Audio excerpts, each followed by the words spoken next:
Thank you very much. Ashok, you have covered a wide spectrum, and in fact, your what you said leads on to the next question, which again I will first put to Anil Kapoor. And the question is, in what ways do advancements in technology influence global geopolitical dynamics and international relations, and how should governments and policymakers respond to these changes to ensure strategic stability? Anil Kapoor, please. Thank you. Another great question. Let me start by saying that if we were to pick the big tickets in terms of, if I may say, the theoretical landscape of geostrategy, geopolitics, and geoeconomics, uh, globally, I think the Venn diagram, irrespective of which location we are in, points to technology. So, really speaking, technology is the nucleus, if I may say, around which geopolitics, geostrategy, and geoeconomy revolve. And when you say stability, strategic stability, actually, I am envisioning an atom, basic atom, where the nucleus is technology, and you have these geostrategy, geopolitics are revolving electrons around it. And really, stability is a, should I say, a moving target. And if we look at it over a period of time, traditionally the Cold War was a kind of a steady state, if I may say, where we knew what is Cold War all about, who are involved, and what are the dynamics. I think after that world order of bipolar world order, when we thought we are unipolar, actually we become multipolar. And in this multipolar kind of situations, actually it is like atomic combinations which are happening. And therefore, stability, I would say again, strategic stability is a moving target. But that said, let me get to the core of your question. The core of the question is, how does global geopolitics, international relations, and all align with technology? Now, let's look at Israel, and I'm picking up Israel not from a Hamas perspective, but from a technology perspective. They are feeding the world with technology. A nation with the size and population of less than NCR in India is feeding the world, including us, on technology. And that is the power of technology. That's the power of how you define international relations. That's the power of how you define geopolitics. And that is the power of how you define geostrategic dynamics. Look at Taiwan. It feeds the TSMC, feeds the whole world with chips. I mean, all the nations have been trying very hard at it, but nobody's touched 2 nanometers which they have. Everybody who's wanting to say that I'm a semiconductor hub actually hinges around 28 nanometers. But 2 to 3 is an art in itself. So really speaking, technologically, they are the ones who are defining new kinds of standards. The whole world wants TSMC. Even US today wants TSMC in their back doors. And we know what is happening in Arizona and other places where TSMC is actually helping them create semiconductors. So I think in our case, when we look at India, Atmanirbhar Bharat is a great, if I may say, clarion call. And Make in India is another big clarion call. Look at our space program. Again, I'm highlighting on the program. And it is defining the geopolitics, is defining the geostrategy, it is defining our geoeconomics. Today, the whole world would like to come to India to participate with us in our space program, to participate with us in our missile program. We've had Indo-Israel, we have Indo-Russian, and we have many more such affiliations or consortiums that have got created in areas where we are considered a power when it comes to technology. And missile is one of them, and space is the other one. So, really speaking, when we look at all this, the reverberation of geopolitics, international relations, actually today is defined by where do you stand on the technology continuum. Now, to that extent, I think startups, Startup India is a huge, huge initiative again, a great initiative to that extent. And small ideas, small teams are creating the big impact.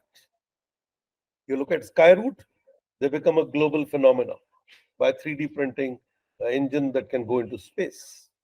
And I can go on, but the crux lies in the fact that if we can harness technology, I think it is the centerpiece. And like I said, it is a nucleus around which everything revolves. And nations and industries who can understand this, and we look at cyber, let's look at EV space, let's look at hybrid vehicle space. I think these are some areas where the technology is defining how alignments are happening, how relations are happening. And I'm not wanting to touch the war part because, really speaking, it is agnostic. Today, all of them, even since General Ashok has already covered it, you look at all the alignments that are happening around wars also are all technology driven. So there's a technology set with Ukraine and there's a technology set with Russia. And when I say technology, embedded equipment is all about technologies only. And those kind of leanings come up because those nations have the technology to give you that power that you're looking at. If you need a capability to look deep and strike deep, you need a nation which can give you that support. And therefore, the whole geopolitics gets aligned and international relations get aligned because, after all, the national interests are what dictates. They are the only dominant factor, uh, and they define how every nation would like to align itself in the world order. And to that extent, I think um, in times to come, India actually is really a nation which is emerging in terms of technology. And I'm quite sure that Viksit Bharat and Atmanirbhar Bharat, when we Gati Shakti, when we look at all these programs coming together, I think we will be defining to quite an extent a new kind of a strategic stability uh, in the new world order, with technology being the centerpiece. Thank you. Back to you, sir. Thank you very much for that. The same question to General Ashok, please. Thanks, Transfer, once again. Jan Kapoor has already covered the wider landscape, and in the response to your first question, I have covered that there are three major disruptors of our times: the politics, geoeconomics, and technology. And in that, technology has the capacity to dictate the pace and norm for the rest of the two also. I have also highlighted as to how its hard power implementation affects the geopolitical alignment by giving you the example of how the use of drones in Russia as compared to its soft power use, which is much more destructive but doesn't align geopolitical landscape that much.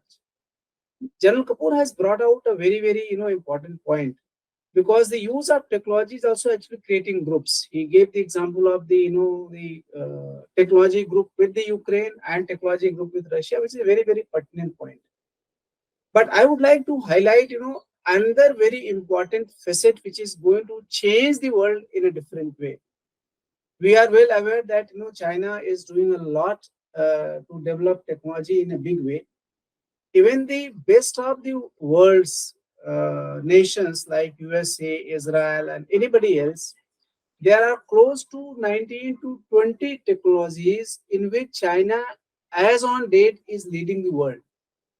How that may not be that critical, but what comes with the technology adoption is the adoption of standards. If, let's say, suppose a country invents a vehicle and it makes it right hand drive, and there is no other country to have that equipment, and everybody buys that and get used to right hand drive, then that will become a norm. Similarly, I will give you another example. Like today we have the Internet of Things and we use the internet for the communications largely. But now that is shifting to the mobile-based Internet of Things, wherein the mobile data and the connectivity, wireless connectivity used through mobile network, that can be used to replace the internet things. And in that, China has progressed substantially. In fact, as of now, it is capturing close to 60% of the world market. And in that, the kind of standards which it is bringing is going to be another major disruption. So if an international standard is defined in a particular field, there is not much of a challenge, because every country, as and when it reaches that stage, it can adopt that. But when these standards are not available on a particular technology related issue in the world, and a particular country, whether it is China today or anybody for that matter, in the world, takes the lead, defines its standards. Standards have to be defined. Without that, you cannot function, whether you are a single country or multiple countries. So once you define and make the rest of the world hostess to your standards, this is something bigger challenge which countries have to handle and grapple with in times to come. Now, the governments and policymakers, they have to really start looking at these issues totally differently. And it is the innovation power which is going to handle this challenge in a real sense. And I am, happy to say, and I'm sure as our elders, you all will believe that India has tremendous amount of intellect and innovation power. It requires to be given little more fillip to ensure that that is congregated in a manner to be useful and usable, and then the country can move to the growth. There is a famous term, this intellectual property rights. In a real sense, the intellectual property is here in India, but the rights are there in some other countries. Of late, we have started patenting our inventions and other things, but there are large number of Indians who are working in Indian companies. Indian companies are exporting to the multiple nations in the world, but the IPR is not with us. Even in the example which was given by Anil Kapoor regarding the chips. Now, manufacturing of chips is being done in a best form in Taiwan. They are also being manufactured in China to a reasonable extent, but not much. But the IPR of most of the productions lies with the USA. So when the USA and China conflict took place, then USA, couldn't stop China producing the chips. But all those things where it had the intellectual property rights, everything was used to impact it adversely. So innovation is something which is very, very important. We have to hone collectively as to how this can grow in our national growth. The issue is that the innovation is important, and it is the early innovation. There is no technology where you should not have started. You may not be at the apex level in that technology, but if you have started, because technology also jumps the stages, so you also have the potential to jump multiple stages to catch up or lead the apex. But in case you haven't started the innovation on a particular technology, I think then it will be pretty difficult. And these policymakers and the government agencies have to come out of the shadow. They have to leave their belief that the today challenges can be handled by the conventional forecasting, preparing, infrastructure upgrade, and those kind of responses. By the time you do the infrastructure upgrade in response to a particular technology, and you come to some stage, you will find the pace has gone somewhere else, and that thing has been become redundant. We have seen large number of equipments, electronic pieces in our houses lying, who have become, useless because of the new technologies, better technologies, having come. And that is how it is going to happen with the organizations and the government policymakers also. So they have to shed, there has to be mind change actually to match with the technological changes, and only then we can adopt. With that, I will close my views on this particular question, sir. Thank you very much, General Ashok, for covering that very vast scope in your previous response.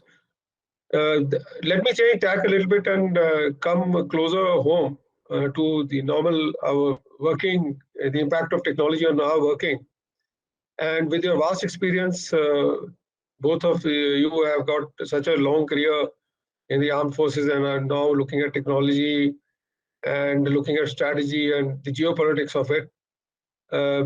My question is that with the increasing prevalence of automation and artificial intelligence, what are the implications for the future of work?